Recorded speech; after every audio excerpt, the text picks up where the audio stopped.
Il est là, comme une fois par mois, tous les mois, le maire de Montmagny, Rémi Langevin. Monsieur le maire. Oui, bon matin. Bon matin, bienvenue chez nous. Vous avez remarqué que je suis décontracté ce matin? Oui, un air d'été? Bien, en fait, demain, c'est les vacances. OK. Alors, c'est un signe là, annonciateur que je serai bientôt en vacances partielles parce que c'est sûr que le conseil municipal ne siégera pas d'ici le 19 août, sauf qu'il y a quand même toujours des représentations qui sont convoquées là, par différents organismes ou les gens du milieu.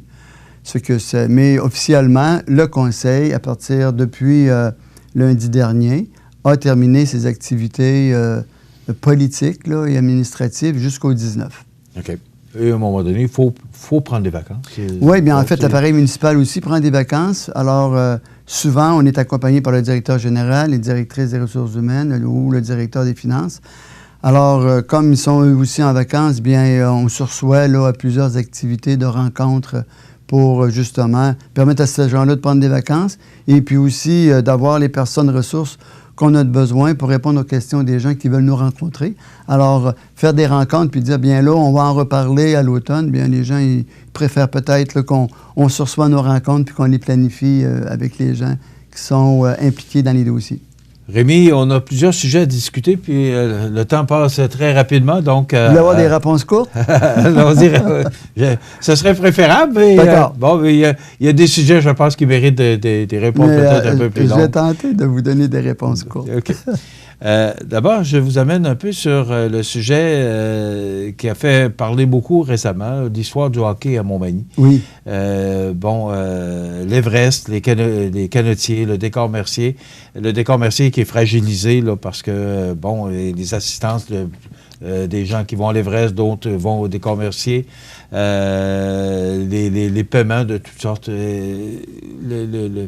Le hockey, actuellement, est fragile à Montmagny. C'est quoi la position du conseil municipal? On sait que vous avez participé à l'arrivée de l'Everest, et c'était souhaitable aussi. Absolument, absolument. Il y avait de la place, moi, je crois, à une Ligue 3A dans la région. Mais là, on s'aperçoit qu'un an plus tard, les trois équipes sont un peu fragiles.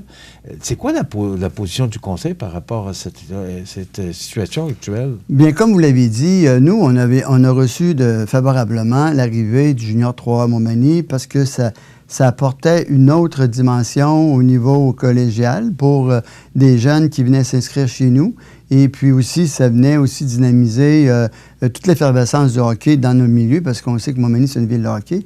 Et à l'origine, bien, l'Everest a rencontré le conseil municipal, a fait des demandes à lesquelles on a majoritairement répondu favorablement. Ils ont eu aussi une aide financière via un programme qui s'appelle le Fonds d'appui au rayonnement des régions, qui est aussi qui nécessitait l'appui des MRC de Montmagny et de l'île à ce moment-là. Alors, je pense que ça évolue de façon peut-être différemment, comme il avait été planifié par les organisateurs de l'Everest. Ils ont des ajustements à faire. Ils nous ont demandé aussi des ajustements au niveau pas du temps de glace, mais des coûts de location et tout ça. Et puis, on a tenter de répondre de façon équitable à leurs demandes, tout en tenant compte que, oui, tout le monde a besoin d'un appui de la Ville, mais il faut savoir qu'il y a des coûts aussi d'opération à une aréna, et même si on ne fera jamais d'argent avec l'aréna, comme on n'en fera pas avec la piscine municipale, puis comme on n'en fait pas avec la plupart des bâtiments municipaux, mais il faut quand même s'assurer qu'il y ait un minimum de participation. Sinon, on financerait à 100% toutes les activités. Donc, je pense qu'il y a un ajustement à faire de la part des organisateurs. Et puis, il y a eu des rencontres à la satisfaction des parties il n'y a pas tellement longtemps, mais il y a des délais. Il y a des délais qui sont annoncés qu'en nous, normalement, les sommes qui sont dues devraient être réglées.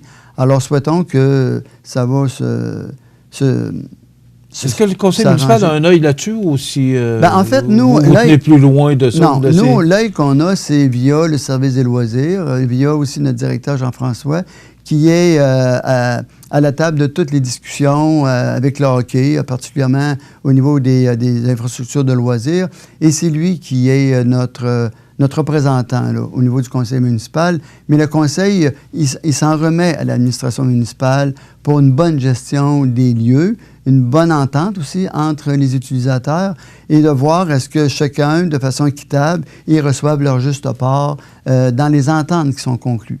Alors ça, c'est vraiment là...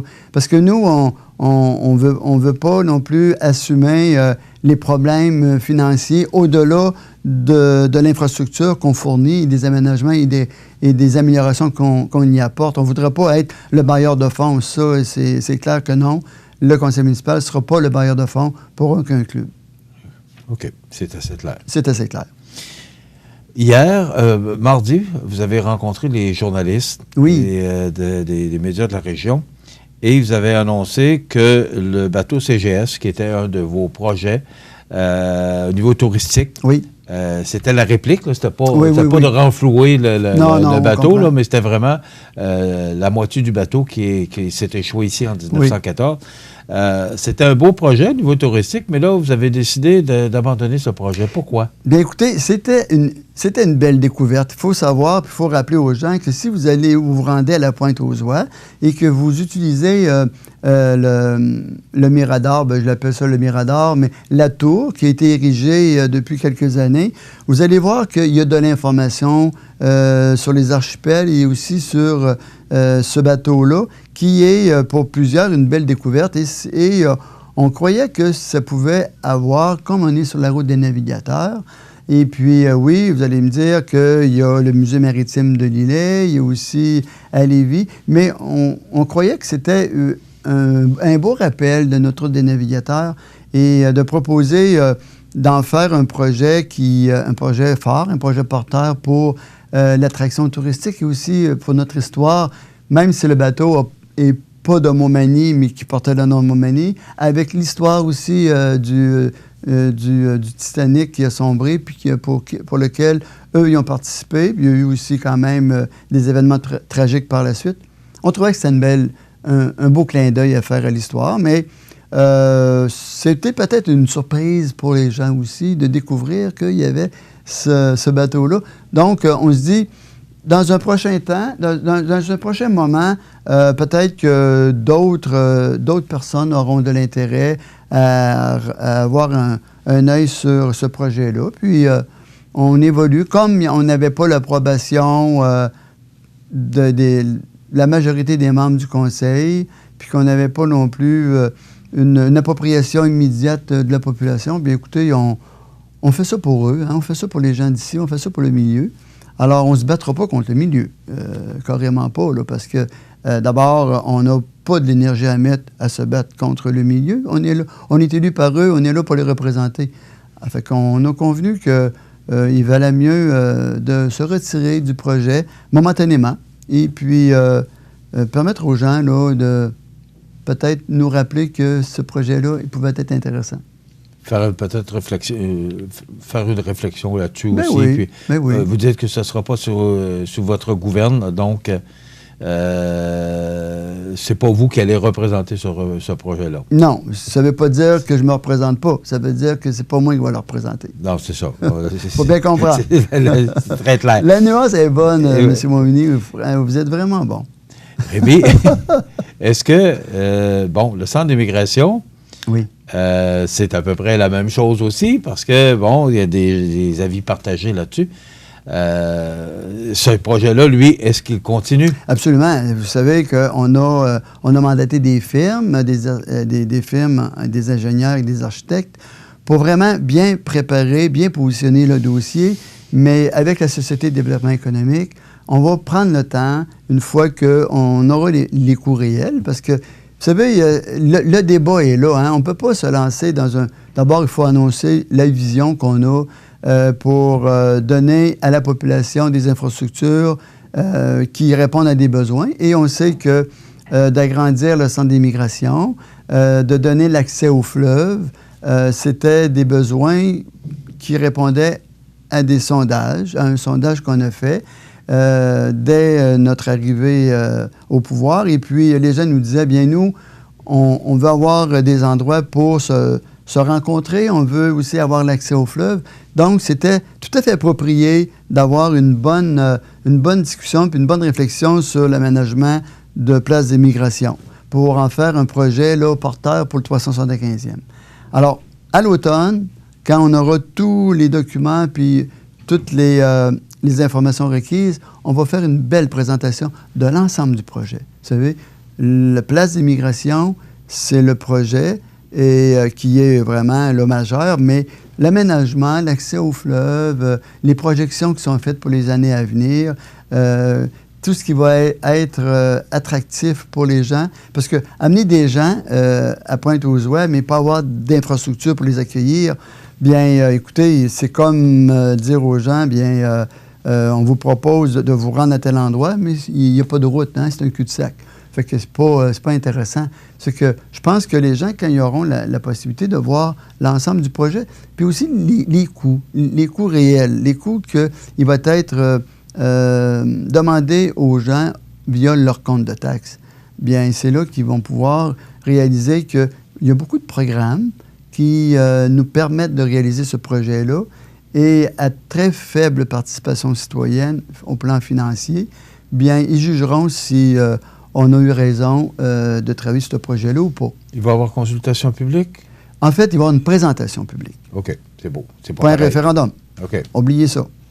Je vous le dis, là, moi, je n'irai pas en référendum avec ce projet-là. On va présenter aux gens le projet et puis on va simplement présenter aux gens aussi le règlement d'emprunt qui va être nécessaire, mais le coût net aux citoyens avec des appuis, des participations d'organisations, des gens du milieu. Vous savez, il y a beaucoup des programmes fédéraux et provinciaux. Alors, le coût net, hein, si on dit, bien, ça coûte 2,5 millions et on va chercher 2 millions en programmes d'infrastructure et puis en programmes gouvernementaux, puis que ça en coûte 500 000 $ aux citoyens sur une période de 15 ans, bien, c'est là que les gens vont avoir à décider.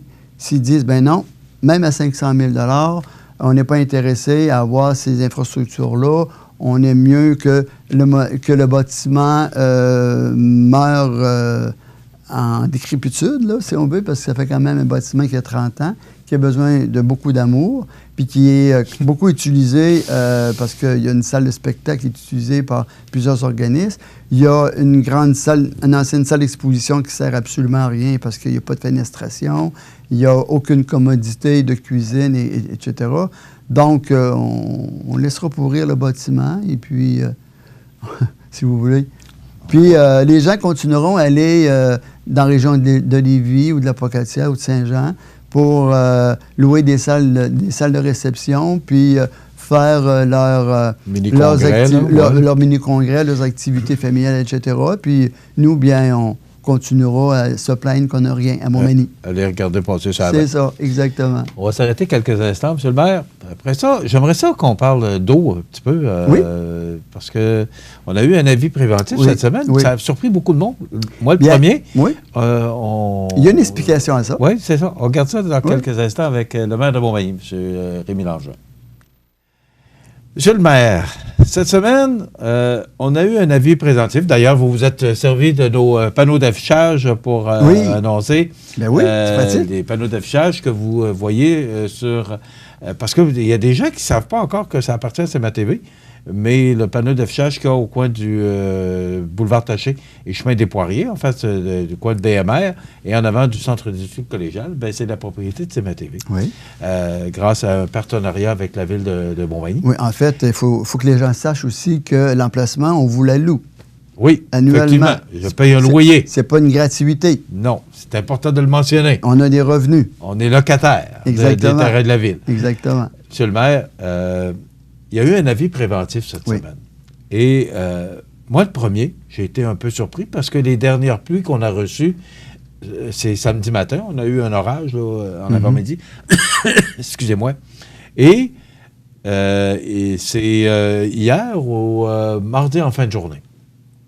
On a eu un avis préventif de faire attention pour l'arrosage. Puis, comme on avait eu de l'eau d'appui samedi et déjà l'avis préventif pour mardi, j'ai été un peu surpris. Et hier, au club de golf, les gens parlaient certaines personnes mentionnaient également qu'ils ont été surpris de voir déjà l'avis préventif. Est-ce qu'on a un problème avec nos équipements? Bien, ce qu'il faut comprendre, c'est que d'abord, c'est un avis de sensibilisation à l'utilisation de l'eau potable. Vous savez, il y a une réglementation à la Ville de Montmagny qui dit que il y a 2 soirs par semaine pour les numéros civiques impairs et pairs, entre 20h et 22h, il est permis d'arroser la pelouse et puis d'utiliser l'eau potable pour ces fins-là. Et on s'est rendu compte, il n'y a pas tellement longtemps, que et la nuit, ça sert à remplir notre réservoir sur la 10e rue. 10e rue, c'est ça. Notre réservoir est sur la 10e rue, oui.